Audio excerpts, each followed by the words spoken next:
Hello everyone, Justin Patton here, leadership and communication coach. And a few weeks ago I was at church and my pastor said this line that really hit me. He says, "You don't have to be afraid of your truth." And it hit me so much that I think I needed to step away, and I was thinking a lot, like, what does that really mean?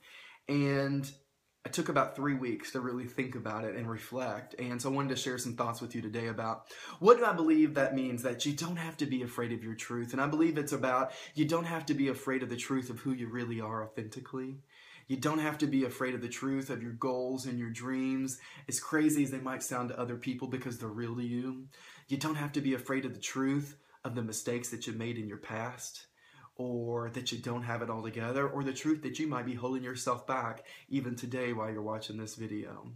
See, I believe that our truth is a mirror in our life, and sometimes we're not ready to look at that image. And so what the truth does is require us, it holds that mirror up and say, I want you to really get a clear look at who you are and how you're showing up in the world. And I think as a result, a lot of us avoid the truth. We avoid the truth because when that mirror is held up in front of us, we might not like the person staring back at us. And that's a really hard pill to have to swallow.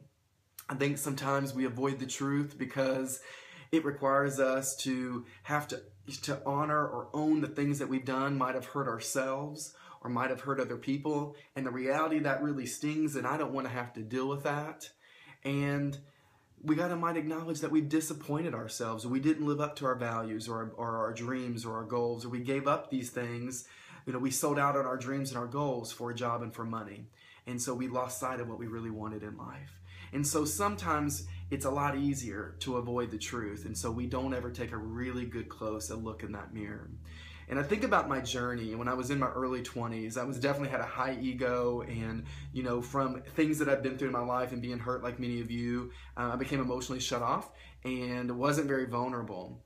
And there was after a few failed relationships, that mirror got forced in front of my face. And what I had to really get clear about was that I was selfish. There were a lot of times in my relationships that I'd made it all about me.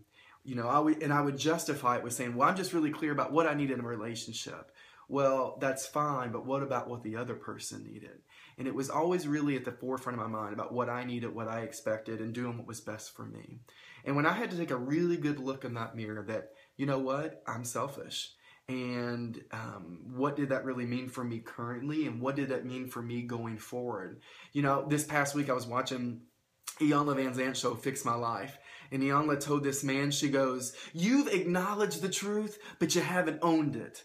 And I've been thinking too, what does that mean? And I believe that, there's a difference between acknowledging it. And I think that's a great first step. So when that mirror is held up in front of your face, can you acknowledge what you really see? Can you acknowledge the impact that what you see in the mirror has had on yourself and other people in your life?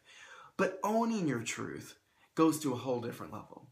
Owning your truth requires us to take responsibility, and with responsibility comes action.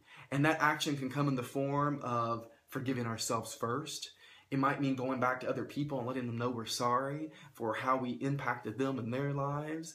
Taking responsibility and action could be that we got to get clear that I'm not trying to please everyone in this world anymore, and some people aren't going to like my truth as I go forward, but I'm okay with that because I'm really clear about who I am, and I got to love the person looking back in the mirror. There's no one, there's a lot of people in the world that aren't going to like my truth, but they're not the ones that have to get up and look at that reflection every day that I do. And our truth is a mirror to who we are in the world. And can every day that I get up, am I happy? Can I look at that person in the mirror and be proud of that person? That's really fundamentally what it's all about. So what truth do you need to own in your life? What is the truth in the mirror that looks back at you every day? I hope that gives you something to think about. You don't have to be afraid of your truth. Your truth is just your mirror, and you get to decide what you want to do with it. All right? If no one tells you today they believe in you, I believe in you. Have a great day, everyone. I'll talk to you soon. Bye-bye.